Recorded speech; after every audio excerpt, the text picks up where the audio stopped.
الحمد لله رب العالمين والصلاة والسلام على سيدنا محمد وعلى آله وصحبه أجمعين وبعد. Today inshallah we're going to deal with a very interesting person, a very interesting personality. This is one of the tabi'een.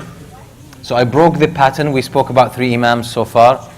Everyone is expecting us to talk about Imam Ahmad ibn Hanbal, right? I was going to talk about him. I'll be honest, I was going to talk about Imam Ahmad ibn Hanbal, and I love to talk about this man a lot. But because I have to leave by 9, I have a long drive ahead of me, so by 9 I have to leave here. So to talk about Imam Ahmad in 40 minutes would do him injustice, a big injustice. So I said, no, Imam Ahmad, we have to talk about him for 2 hours at least. For 2 hours. So I'm going to keep it inshallah for another day. Now, since the time is going to change, next week the halaqah will be still after Isha. Isha will be at 8, halaqah will be after Isha. But the week after, that means in 2 weeks from now, the halaqah will be after Maghrib. Will be after Maghrib, because I think Maghrib around that time would be 7:30, around 7:30. So it's good to pray Maghrib and then start our halaqah. So the halaqah will be between Maghrib and Isha, insha'Allah ta'ala. So the tabi'i that we are dealing with today is a very interesting figure, really very interesting person, one of the most knowledgeable, but not known very much. His name is common, but people don't know much about him. And there is something that stands out as you study his life, that he hated, or he really struggled a lot with what Arabs call ثقيل الظل or ثقلاء الظل or الرجل الثقيل. ثقيل الظل or رجل الثقيل in Arabic means someone who's, like, literally speaking, heavy-blooded. What does that mean? Their presence is so heavy. These people are so dumb. They ask very stupid questions. They ask about the obvious. Okay, so they give you a hard time. When they are present, they give you a hard time, like you don't want to be in their presence. So that's ثقيل الظل. ثقيل الظل. In Egypt, what do you call them? تقيل, huh? تقيل دم. Yeah, like heavy-blooded, right? Like his blood is so thick. Okay. So this Imam really had a very special dislike to these kind of people, but he struggled with them a lot. And we will see, he developed a way to answer these people's questions. So we're dealing today with the Tabi'i al-Jalil, Amer Ash-Shaabi. Amer Ash-Shaabi, Amer ibn Shurahil Ash-Shaabi. It's good actually to present these figures in our history, because although his name might be common, but we don't know much about him. Most of us don't know much about Amer bin Shurahil Ash-Shaabi. And it's good, if you don't know about him, that you get to know about these tabi'een, about their merits and about the good traits and the good practices that they had, because there is a lot to learn from their lives and from their experience. So Amer ibn Shurahil Ash-Shaabi, and his kunya is Abu Amr al-Kufi. He's from Kufa, so his kunya is Abu Amr al-Kufi, rahimahullah ta'ala. He was actually one of the most prolific muhaddithin, scholars of hadith and fiqh. So he narrated a hadith from 50 companions. So among the companions, he has 50 teachers from whom he narrated a hadith. Among them is Abdullah ibn Umar, Abdullah ibn Abbas, some of the greatest companions. So he learned from Abu Huraira as well. He narrated from Abu Huraira. So he narrated from the prominent scholars among the companions of the Prophet ﷺ. A very special thing about Amer ibn Shurahil, during his lifetime, he was born, by the way, during the Khilafah of Umar ibn al-Khattab. He was born almost 6 years after Umar ibn al-Khattab became Khalifa. That makes it what year? What year did Umar ibn al-Khattab become the Khalifa? What year? The Prophet ﷺ passed away the year 11 after Hijrah. The year 11 after Hijrah, the Prophet ﷺ passed away. Then the Khalifa became who?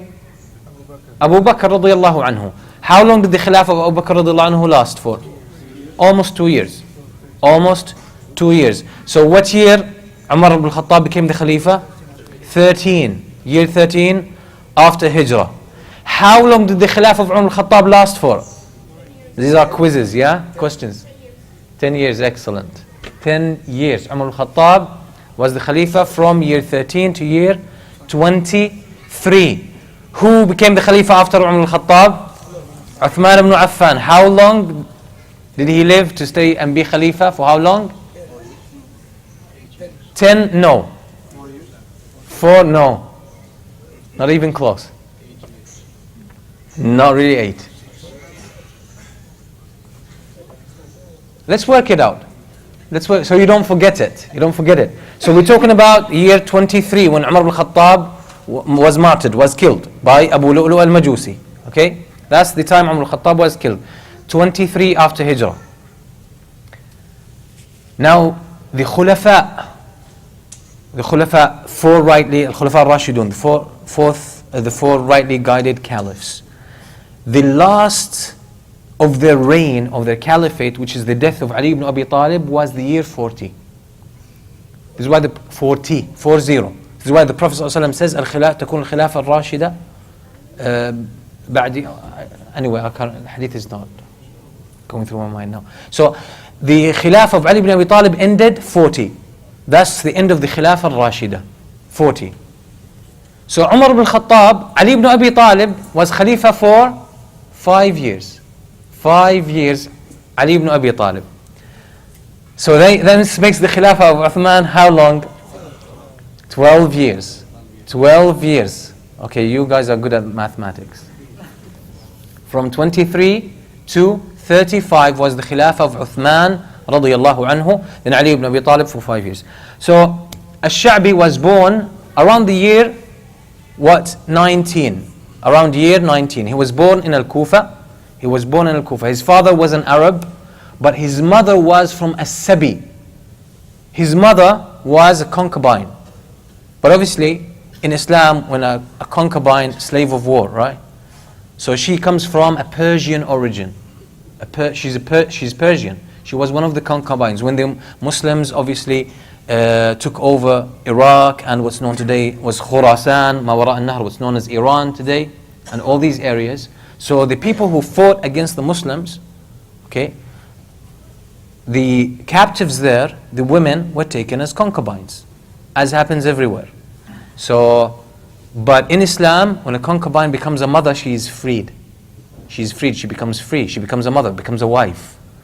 So his mother, his mother comes from As-Sabi, So his mother is Persian. Okay, so Amer ibn Shurahil Al-Sha'bi, very interesting personality and amongst the most learned. The very interesting thing about him is even in the presence, in his life, there was a lot of companions. A lot of companions. Yet, even in the presence of companions, people used to come to Amer for fatwa. Even in the life of the companions. فَكَانَ يُسْتَفْتَى وَالصَّحَابَةُ مُتَكَاثِرُونَ مُتَوَافِرُونَ. So when there are so many companions around, still the fatwa used to come back to Amer ibn Shurahil Al-Sha'bi. This is how learned, how educated and well versed in knowledge he was. That's Amer ibn Shurahil. We will see why he occupied such a high position in knowledge. Something very interesting about him that shows how bright this man was, how knowledgeable he was. He was very close to the Khulafa. So mainly, when he became prominent, he became well known, that was the Khilafah al-Umayyah, the Umayyad Caliphate. So specifically, the Khilafah of Abdul Malik bin Marwan. He was very close with Abdul Malik bin Marwan, and he wasn't away from the palace. So this scholar, this tabi'i, this muhaddith, was not away from the palace. He was connected to the government. He was close to the government. So he was very close, to the extent that Abdul Malik bin Marwan sent him as a messenger, as a deputy, as an ambassador to the Byzantine emperor. He sent him to what was called Al-Astana, Istanbul, where the Byzantine Empire capital was there. So he sent him to the emperor of the Byzantines as an ambassador to speak with him and negotiate about certain things. So when he went and he met the emperor, they had a discussion and they spoke. And the emperor was impressed with Amer ibn Shurahil Ash-Shaabi. Very impressed with his intelligence, his sharpness, his present mind, his ability to respond, his vast knowledge, his intelligence, everything. He admired that guy. Then after, they had these discussions and probably some kind of agreements, usually there would be, the emperor would write to the caliph a letter, and it would be obviously sealed, so the messenger doesn't see it. So the letter was handed, or the files were handed to Amer Ash-Shaabi, and in order to carry it, take it back to Abd al-Malik ibn Marwan, the Umayyad caliph. So when Amer arrived back in Damascus, and he handed over the kitab, or the letter, from the emperor to the caliph, he read it. So there were so many things in it. And then the caliph read something there. When he finished, when he was done, he turns to Amr and he says, do you know what this emperor wanted? What he had, what he intended? Amr says, no. Obviously he didn't look into it. He's not supposed to look into the letter. And it was sealed. He said, he wanted me to kill you. He wanted me to kill you. Guess how? The emperor wrote in the letter to the caliph, he said, I am puzzled and amazed how a people who have a person like your ambassador and they don't make him their king. I'm amazed, I'm puzzled. How there are people in their right minds who have a person so intelligent and so exceptional like this messenger, and they don't make him their leader. So the caliph understood. He said, he wanted me to kill you. So this is how impressive Imam Ash-Shaabi was. And we will see how his good presentation and how his good character and his diplomatic skills are actually going to save his life. Just like with Imam Ash-Shafi'i, will save his life. So let's take a physical description of Imam Ash-Shaabi. Imam Ash-Shaabi was very thin, very skinny. Thin and skinny. He was little. Physically, he wasn't a big figure. So that's Imam Ash-Shaabi. His beard, towards obviously past the middle of his life, his beard was mainly, he would use henna to dye it. So it was red. Most of the time it was that orangey, color which comes with the henna. And he was a person with a very good sense of humor. He had a very strong sense of humor, and we will see with his fatwa. And that was his strategy to deal with thick-blooded people. That was his strategy. Imam al-Zuhri, the famous scholar, he says, قال الإمام الزهري العلماء أربعة سعيد بن المسيب في المدينة وعامر الشعبي في الكوفة والحسن البصري في البصرة ومكحول في الشام. He says the scholars of our time are four. This is Imam al-Zuhri. Imam al-Zuhri says something like this. That's one of the imams of al-Tabi'een. He says the scholars of our time are four. He says in Medina, Sa'id ibn al-Musayyib. Sa'id ibn al-Musayyib. In Kufa, Amer Ash-Shaabi, the person we're talking about today. In Al-Basra, Al-Hasan al-Basri. And in Ash-Sham, Makhul al-Shami. There's also another statement from Abu Usama, it's one of the Tabi'een as well. He says, كان عمر بن الخطاب في زمانه رأس الناس. During his time, Umar ibn al-Khattab was the master of people. He was the head of all people in terms of knowledge, in terms of influence. Umar ibn al-Khattab was the number one. وَكَانَ بَعْدَهُ Ibn Abbas. So when Umar ibn al-Khattab passed away, the main person specifically for knowledge, the main reference was Ibn Abbas radiyallahu anhu. وَكَانَ بَعْدَهُ الشَّعْبِيُّ. And after Ibn Abbas, when Ibn Abbas passed away, the reference for knowledge in the Muslim Ummah became Amer Ash-Shaabi. Amer Ash-Shaabi. So you can see we're talking about a very weighty figure, a very important figure in our history. And it's a pity that we don't know much about him. We don't know much about him. He's one of the main scholars among the Tabi'een. وَكَانَ بَعْدَهُ سُفْيَانُ الثَّوْرِي. After Amer Ash-Shaabi, the authority in terms of knowledge was handed down to Sufyan الثوري رحمه الله تعالى. عن أبي بكر الهذلي قال لي محمد بن سيرين يا أبا بكر إذا دخلت الكوفة فاستكثر من حديث الشعبي فإنه كان ليسأل وأصحاب النبي صلى الله عليه وسلم أحياء. So this is two from among the Tabi'een. Muhammad ibn Sirin, famous Tabi'i, the one who was exceptional in interpretations of the dreams. Muhammad ibn Sirin. But he wasn't only in dreams, he was a scholar. Muhammad ibn Sirin was a scholar, rahimahullah. So he says to one of his prominent students, Abu Bakr al-Hudhali, he says to him, if you go to Kufa, then get as much as possible get as much hadith as possible from Amer Ash-Shaabi. Learn as much hadith as possible from him. Why? Because he used to give fatwa and he used to teach, and people used to ask him even when the companions of the Prophet ﷺ were present. This is how prominent and strong in knowledge he was.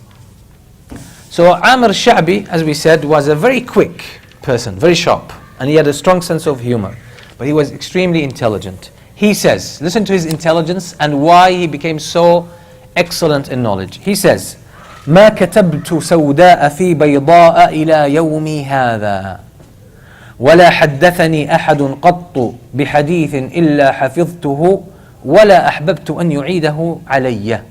He says, never in my life have I written anything. I've never taken notes. I've never taken notes in my life until our present day. And I've never heard any statement or anything from any person except that I memorized it straight away without a need for him to say it again to me, to repeat it. What does that mean? If he heard something, he read something, he registered it, memorized it completely. That's how sharp and strong his memory was. So he read something, you told him a story, you told him about something, about a piece of information, you told him about a hadith, straight away he would memorize it as it is. This is very powerful memory. And we said previously this was very common among the Arabs. But now obviously with modern lifestyles, a lot of distractions, a lot of commitments here and there, most people lost their memory. Imam Ash-Shaafi'i, we said, was exceptionally good at this as well. Imam Ash-Shaafi'i, by the way, had something. It was like a ruler. It was like a piece of wood. That when he read something, he would actually, put the ruler under the line in order to cover the rest of the page. Why? Because if his eye catches something, it would memorize it. So his strong memory became more of a burden. And he would sometimes as well, like if he was reading a book, obviously, a book has obviously two sides, right? Like this. So he's flicking through the book, that's how it is. So he would put his piece of wood on that side. Why? Because as he's reading this, he doesn't want his eyes to carry on the other side, so it memorizes or it links this line to the line on the opposite page. That's the kind of memory we're talking about. So Amer Ash-Shaabi, rahimahullah, had this kind of memory. He said, I've never taken notes. Once I heard something, I memorized it. It's registered. And this kind of memory, by the way, is very powerful. And we said among the Arabs was very common. So someone would hear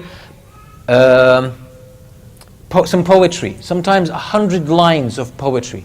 He would hear that poetry for the first time, and that's it. They would memorize it. They would memorize it from the first time, and they would repeat it all together. I know the famous story from one of the caliphs who actually had the ability to memorize poetry, lines of poetry, as soon as he heard them, from the first time. He would memorize them. They would register. So he actually made a challenge to everyone, all the poets around. He said, if any poet comes with a piece of poetry that I don't already know, I'm going to give them a gift. And the gift would be, whatever they've written it on, they bring it, we'll weigh it up against gold, and I will give them the same weight in gold. So poets would be working on beautiful poetry, and they would bring it to him, and they would start saying it, and he could memorize it upon hearing it once. So as soon as the poet finishes reciting their poetry, they say, the caliph would say, "Oh, I know this already." And the poet would say, "How do you know this? I just wrote it last night. Like, I've just invented it, I made it. So how come you know it?" He would say, "Well, I know it already, I can prove it. And I can recite it to you, all complete. 100 lines, I'd recite it to you now." And he would actually recite it, complete, without any mistake. That wasn't the whole trick. He had a servant who could memorize any poetry at any length upon hearing it twice. So when the poet has recited his poetry, and then the caliph said, "I know it already," and then he recites it to prove it, now the servant has memorized it 2 times. So you say, "I'm not even the only one who knows it. I have a servant who knows it. Come here, come here." The servant would be hiding somewhere. "Come on, bring him." So he comes. "You know this poetry?" He says, "Yeah, I know it." "Can you say it to him?" And he would recite the whole qasida, right? So the man would be like out of his mind. "Come on, man, I just wrote this." He said, "That's not the only thing. I have a girl servant. I have a maid. And she knows it." Why? Because she memorizes any poetry upon hearing it 3 times. And now it's been recited 3 times. She says, go and get that maid. Go and get her. She's actually hiding behind. So they bring her and she recites the whole same poetry. The guy completely loses his mind. That's impossible. So until Imam Al-Asma'i, rahimahullah, very intelligent and a master in the Arabic language. Imam Al-Asma'i, Imam Al-Asma'i, by the way, okay, I'll mention that later on, I don't want to mention it now. Imam Al-Asma'i was a Bedouin.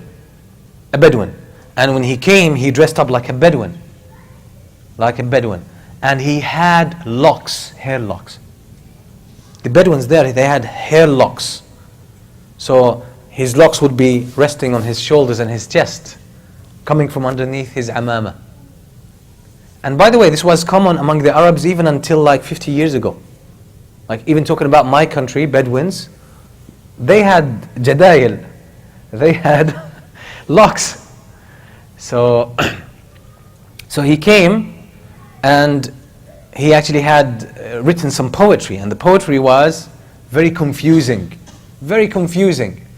It starts with something like صوت صفير البلبل هيج قلب الثمل. The whole poem is not such a big one. It's probably 15 lines, but it will blow your mind away because all of it is like طب طب طبلي things like this, a lot of repetition and small syllables and things like that. So it's very confusing.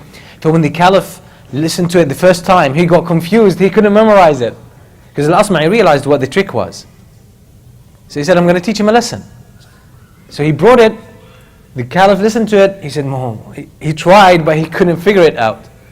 Then he thought maybe the servant could actually figure it out. He checked. No. The maid. No. Now he's stuck. He said, "I have to give him, the gold, right?" He said, "Okay, bring the piece of writing. Where is it? Do you have it written?" He said, "Yes." He said, "Where is it?" He said, "It's there. I have some camels that are carrying it." He said, "What?" He said, "Yeah, because I've been spending some time carving it in stone. So it's a huge piece of marble, yeah? And you need to get like 20 people to come and bring it in." Yeah. Okay, so that's about memory. So Imam Ash-Shaabi was something like this. He would hear something, straight away committed to memory. No questions from the first time. So he says, one of his statements, "ما سمعت منذ 20 سنة رجلا يحدث بحديث إلا أنا أعلم به منه." That's a powerful statement. He says, in the last 20 years of my life, I've never heard a man relating a hadith from the Prophet ﷺ. Talking about a hadith. statement from tradition from the Prophet sallallahu alaihi wasallam, except that I know this hadith more than he does. So that means no one around him could bring something new to Imam Ash-Shaabi. So in the last 20 years, I haven't heard anyone talking about a hadith or teaching a hadith or relating a hadith except that I know it more than that person. وَلَقَدْ نَسِيتُ مِنَ الْعِلْمِ مَا لَوْ حَفِظَهُ رَجُلٌ لَكَانَ بِهِ عَالِمًا. And he said, the knowledge that I have forgotten in my life, if someone were to learn it, he would become a scholar. Shall I repeat it? That's an Arabic expression, by the way. That's an Arabic expression. And the ones who say this kind of style, in Sham we call them Zu'ran or Shabbiha. In Egypt they call them Baltajiyya. Huh? It's a kind of, they can pick your brain. Basically they say, what you're going to learn in your life from now on, I've forgotten it already. That's what they're saying basically, okay? What you are about to learn in the next 50 years in your life, I've forgotten that already. So don't mess with me, that's what it means. So now Imam Ash-Shaabi is saying, the knowledge that I have forgotten, because obviously he was speaking at an old age. So the knowledge that I've forgotten in my life, if someone were to learn this knowledge, he would become a scholar. He would become a scholar. That means I have learned so much and I've forgotten so much, and what I know is more than what I've forgotten. Okay, so that's basically what he is saying. One of the tabi'in as well, Abu Mijlaz, he says, ما رأيت فقيها أفقه من الشعبي. ما رأيت فقيها أفقه. I haven't seen a person of knowledge, faqih, a scholar of fiqh, who has more understanding or a deeper understanding than Imam Ash-Shaabi. Imam Ash-Shaabi talks about himself and he says, ما أروي شيئا أقل من الشعر. He says basically, the weakest, my weakness is poetry. My weakness is poetry. So I haven't invested much time there in poetry. So that's my weakest point, poetry. ما أروي شيئا أقل من الشعر ولو شئت لأنشدتكم شهرا لا أعيد بيتا. He says, the least that I know is poetry. And if I wanted to, I could from now, for 30 days, keep reciting poetry to you, never repeating one line. That's his weakness. You're talking about his weakness. What about his strengths? So you can see Imam Ash-Shaabi had a special way, right, of expressing himself. A special way of expressing himself. And that shows a little bit his sense of humor. داود بن أبي هند يقول داود بن أبي هند ما جلست أحدا أعلم من الشعبي. Another one from التابعين, he says, I haven't sat with a person who has more knowledge than Imam Ash-Shaabi. Despite all of this, Imam Ash-Shaabi would not venture to give fatwa. People would ask him and he would not answer. And one of the common statements on his tongue was always لا أعلم, I don't know. I don't know. And he's the first one known to have made the statement, because we don't know the originator of the statement, but he's probably the oldest one that's known about, who have said the statement, لا أدري نصف العلم. Saying I don't know, this is half of knowledge. Because you know your value. And you know what not to say. Because knowledge is not knowing what to say, but knowing what not to say as well. Knowledge is not knowing how to answer and what to answer, but it's also another half of knowledge is knowing what not to answer and when not to answer.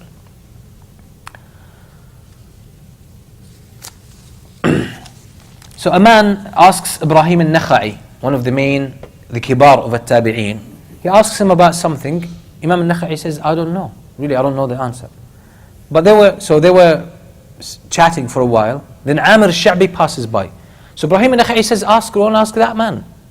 It's Amer Ash-Shaabi. So the guy chases Amer Ash-Shaabi, asks him, and then Ibrahim al-Nakha'i said, when you ask him, come and inform me about his answer, I want to know. So the guy comes back to Ibrahim al-Nakha'i and he says, I asked him and he said he doesn't know. So Ibrahim al-Nakha'i said, ذَلِكَ هُوَ الْعِلْمِ. He says, that's knowledge. This is knowledge. Now I have my personal assessment of this incident. I think, and by the way, the scholars, you have to read through what the scholars say. Oftentimes the scholars would say to someone, I don't know, because they see the person is not able to handle that answer. So they know the true answer might be a fitna for this person. Might be a fitna for this person. And anyone who spends time with the scholars, you will notice this often. And that's taken from the statement of Abdullah ibn Mas'ud radiyallahu anhu. ما أنت أحدث الناس بما يعرفون أتريدون أن يكذب الله ورسوله. Similar statement from Ali ibn Abi Talib رضي الله عنه. ما أنت بمحدث قوما حديثا لا تبلغه عقولهم إلا كان لبعضهم فتنة. Says, speak to people something or tell people something they can comprehend. Do you want people to disbelieve in what Allah and His Messenger brought? Or the other statement is, if you tell people something that's above their heads, that's difficult for them to understand and grasp, okay, so they are not at a level to be able to relate to it, then you are causing them fitna. You are putting them in a test, in a trial. So that means not everyone should be answered. Not everyone should be answered, even if you know the answer. So sometimes the scholars, really they don't know, or maybe they feel they don't have a good assessment of the situation, or they don't have all the details that are relevant, so they would not give a fatwa. Or they find that the person is actually might misuse that fatwa, or might not be mature enough to handle this fatwa, so they would not give it to him. And this is very common among the companions. Abdullah ibn Umar, there are so many incidents where he actually did something like this. Today, and you don't have to ask, people will start giving you fatwa, shooting fatawa at you, right? And this happens often as well. Someone comes and asks you a question and you're really not comfortable answering the question. You're not comfortable with the answer, or you're not sure of the answer. And the person gets frustrated. Why you are imam then? Who's going to answer my question? Subhanallah. What if you went to Imam Malik, as we said, remember previously, a man comes to him from Al-Maghrib, from Morocco. From Morocco comes to Imam Malik, and he has so many questions, that he's carried from people. And out of 40 questions, Imam Malik answers 4. 36, he says, I don't know the answer. So the guy says, I came to you from Morocco, you're telling me I don't know? What shall I tell people? He said, just tell them I don't know. It's as simple as that. So the companions radiallahu anhum, someone would ask for a fatwa, they would say, oh, don't ask me, they ask that person. Ask that person. And they would go around and come back to the same person. And if even, that's the problem that with the way we handle knowledge today. We think knowledge is mathematics. No. The scholars have wisdom. They know when to talk, they know when not to talk. They know what to say, they know what not to say. All of this is very important. This is why sometimes there are difficult times you find the scholars say nothing. Someone will say, why are the scholars silent? They know what they are doing. If they are scholars, if you believe that they have knowledge, and you want that knowledge from them, at least trust that they have knowledge how to handle this very situation, and how to deal with this very question. So if they are silent, they know what they are doing. So leave it for them. Leave it for them and trust. Trust. So knowledge is not taken in that mathematical way. Now, Imam Ash-Shaabi, as we said, he was very close to the caliphs, and he was very close to Al-Hajjaj. Very close to Al-Hajjaj, Al-Thaqafi. Al-Hajjaj Al-Thaqafi used to hold him in high esteem and respect him. And if he walked in, they would give him the best spot in that gathering. And everyone, even Al-Hajjaj would listen to him. But when Ibn al-Ash'ath, Ibn al-Ash'ath, one of the Qurra, and he revolted against Al-Hajjaj. He made a revolution against Al-Hajjaj. He had around 100,000 people. 100,000 people. Including Sa'id ibn Jubair, one of the Imam of the Tabi'een. So they revolted against Al-Hajjaj. It was a very strong fitna. It was Al-Hajjaj was almost taken out. But ultimately Al-Hajjaj managed to subdue that revolution. And Imam Ash-Shaabi took part in this revolution. He was with Ibn al-Ash'ath. He was with Ibn al-Ash'ath. So after that, Imam Ash-Shaabi, was in, he kept hiding for years. He kept a low profile. No one knew who he was. He wasn't, because Al-Hajjaj, he was chasing them one person after the other. He wanted to take them out. But then Al-Hajjaj decided to expand the Muslim expeditions into Khurasan, into the areas that are known today as Afghanistan, Pakistan, in these areas. So he needed more people. So he made a public, what do you call it, amnesty? Amnesty, is it? Like when you let the criminals say amnesty, right? Yeah. So he gave a public public amnesty, right? And he said, the ones who took part in the revolution of Ibn al-Ash'ath, if you guys get involved or conscribe to these expeditions, then we will drop the charges against you. So Imam Ash-Shaabi goes and joins the expeditions, and he goes and fights with them. But the leader of that army, he recognizes Ash-Shaabi, and he writes to Al-Hajjaj and he says, I've got Ash-Shaabi with me. He says, bring him to me. Bring him to me. Bring him to me, I need him. So they actually chain him and they send him to Al-Hajjaj. So when he goes to Al-Hajjaj, that means death. It means death. Oh, well, you revolted against me. He enters, he doesn't say a word. He lets Al-Hajjaj speak. He understands. He's a diplomat. He knows how to speak. He's very intelligent. So I'm going to recite or read what Al-Hajjaj says and how he replies in Arabic, and I will translate. He says, لما أدخلت عليه ورآني قال لا مرحبا ولا أهلا ثم قال جئتني ولست من الشرف في قومك بشيء ثم جعلت لك منزلا ومكانا فعرفك الناس ثم خرجت علي. He said, no welcome to you. No welcome. Or as someone else, one of my friends just learned some English, and every time someone comes, he says, yeah, welcome, yeah, welcome. Welcome, but welcome means woe to you, destruction, right? So welcome. So that's how Al-Hajjaj received him. He said to him, you were nobody. You were nobody. You were insignificant, and I gave you status, and I gave you importance, and I brought you closer to me, and you became known because of my favors upon you. Then you revolt against me? He says, قلت أصلح الله الأمير كل ما قلته حق. He says, may Allah rectify the Amir. Everything you said is true. So he depleted the anger of Al-Hajjaj. No need to defend himself. He depleted the whole thing. He said, everything you said is true. I confess. As simple as that. So he sort of depleted the argument, and he diffused the situation. He diffused the tension in the situation. Then he says, وَلَكِنَّا قَدْ اكْتَحَلْنَا بَعْدَكَ بِالسَّهَرِ وتحلسنا الخوف ولم نكن في ذلك أو عن ذلك بررة أتقياء ولا فجرة أقوياء وهذا أوان حقنت دمي واستقبلت بالتوبة. He says basically, everything you said is true. But after your favors upon us, after the status that you gave us, we made a bad choice. By the way, I'm paraphrasing. So we did not appreciate this, and we made a bad decision. So we ended up with sleepless nights, living in fear. And we didn't get from this, or out of this, we were not righteous. We did not achieve righteousness out of our revolution.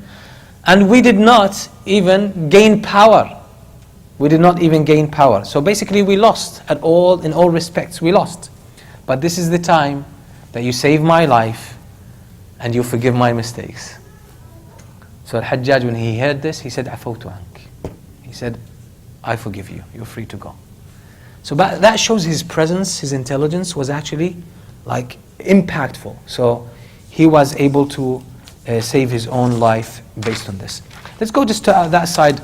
I was meant to finish a bit early, but I want to show the humor side of his character. So we said that he had an issue with thick-blooded people coming with dumb questions. You know, there are people who tell you, for example, how many times should I say to my wife, I love you? Come on. Come on, like he says 5 times? It doesn't work. Don't put a number on everything, right? Each couple is different. Each couple is different. Someone says, okay, you know, when I make wudu, when I wash my hands, how long should I keep my hand under the tap? Like, there are things that are just common sense. You don't need to ask about them, right? So some people ask so many specific questions that even make you sick. So Imam Ash-Shaabi had a problem with these people.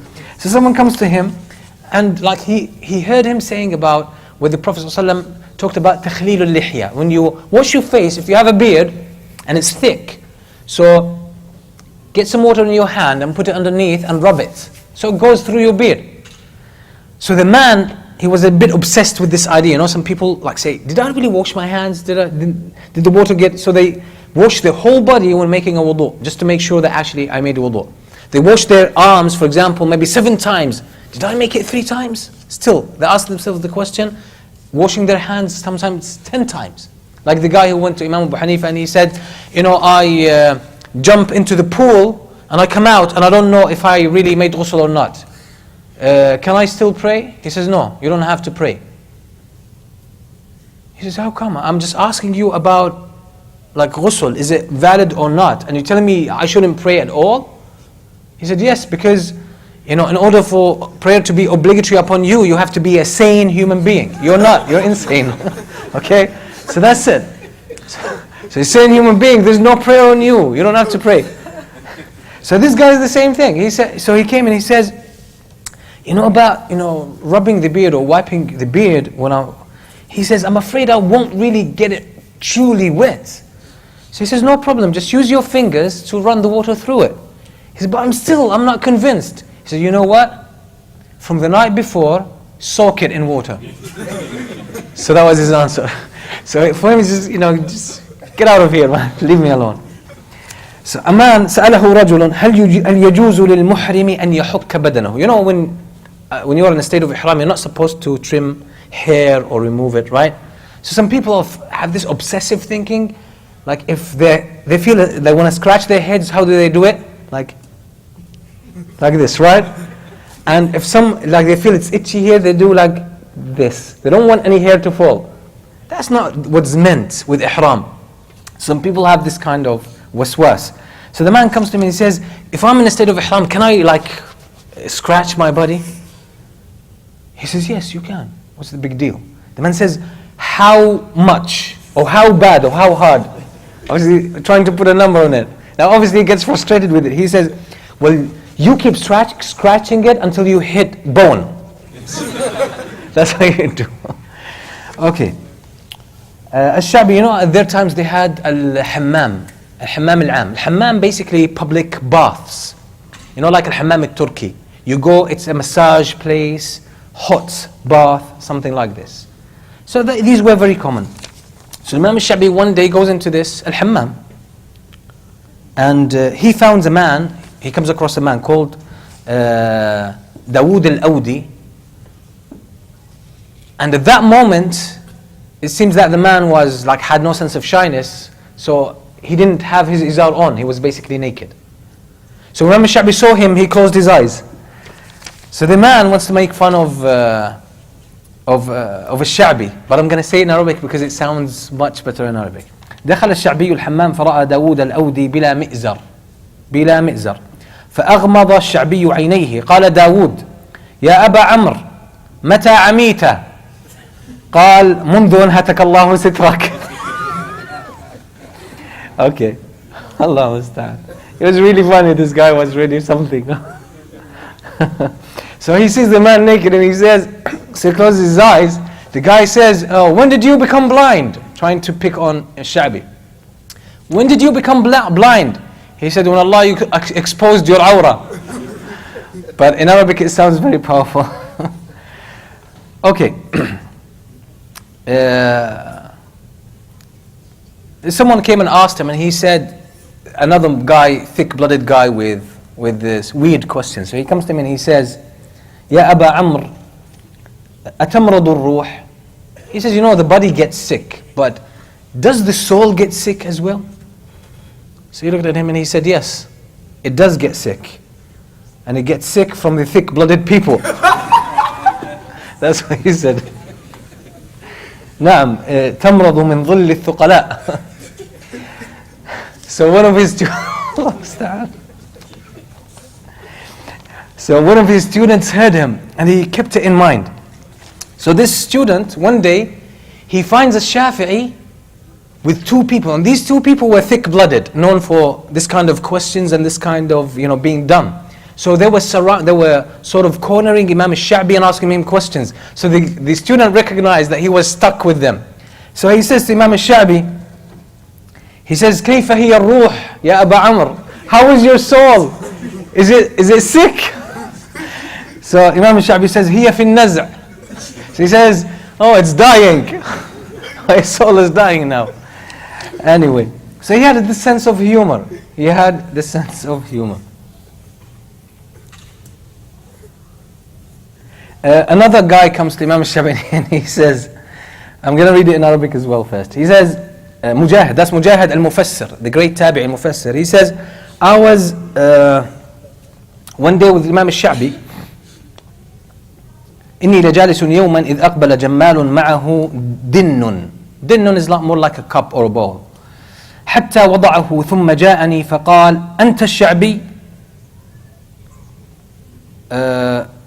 قلت نعم. So Sha'bi was next to him, but the man mixed them up. So he came to Mujahid and he said, you're Ash-Sha'bi? He said, yeah. Oh, sorry, he came to Ash-Sha'bi when Mujahid was with him. So he said to Ash-Sha'bi, you're Ash-Sha'bi? He said, yes. So he said, أخبرني عن إبليس أله زوجة؟ قال الشعبي ذلك عرس ما حضرته. So basically the guy, he comes and he finds Mujahid with Ash-Sha'bi. So he comes to Ash-Sha'bi and says, you're Ash-Sha'bi? He says, yes. He says, tell me about Iblis, Satan. Does he have a wife? Imam Ash-Sha'bi looks at him and he says, that's a wedding I wasn't invited to. Like, I don't know about this. But then he thought later on, he said, actually, I thought about it and I said, he must have a wife. Because Allah subhanahu wa ta'ala says, أَفَتَتَّخِذُونَهُ وَذُرِّيَّتَهُ أَوْلِيَاءَ. So do you take shaitan, in Surah Al-Isra, do you take shaitan and his children? So if he has children, he must have a wife. So he was still thinking about it. Anyway, Imam Ash-Sha'bi, he was still had the sense of humbleness and humility. He said, إِنَّا لَسْنَا بِالْفُقَهَاء وَلَكِنَّنَا سَمِعْنَا الْحَدِيثَ فَرَوَيْنَاهُ لَكِنَّ الْفَقِيهَ مَنْ إِذَا عَلِمَ عَمِلَهُ. He said, we are not the fuqaha. We just heard a hadith and we narrated them. But the faqih, real faqih, is the one that when he learns something, he acts upon it. He lives by it. That's a faqih. One day someone called him and said, Ya alim. He said, oh scholar, Ya alim. He said, إِنَّمَا الْعَالِمُ مَنْ يَخَافُ اللَّهِ. He said, the alim is the one who fears Allah. So he wasn't comfortable with people calling him alim or shaykh. And that's how our salaf used to be. Didn't like titles. Or don't call me al-allama or samahat al-shaykh. Okay? Or al-allama al-mufti or al-bahr al-fahama. All these titles, these are worldly things. So the salaf didn't like these kind of titles. Rahimahullah ta'ala, he lived till the age 79. 79. So he lived a long life. He lived a long life. He died the year 103 or 104 after Hijrah. 103 or 104 after Hijrah. And he had such a rich life, full of teaching and learning and funny jokes as well that were purposeful and respectful. Rahimahullah ta'ala. So as I said, it's important to know, the important figures in our history and learn from them. By the way, in nowadays, Shaykh Ibn Uthaymeen, although being very studious, he had a sense of humor. It's a tacit sense of humor.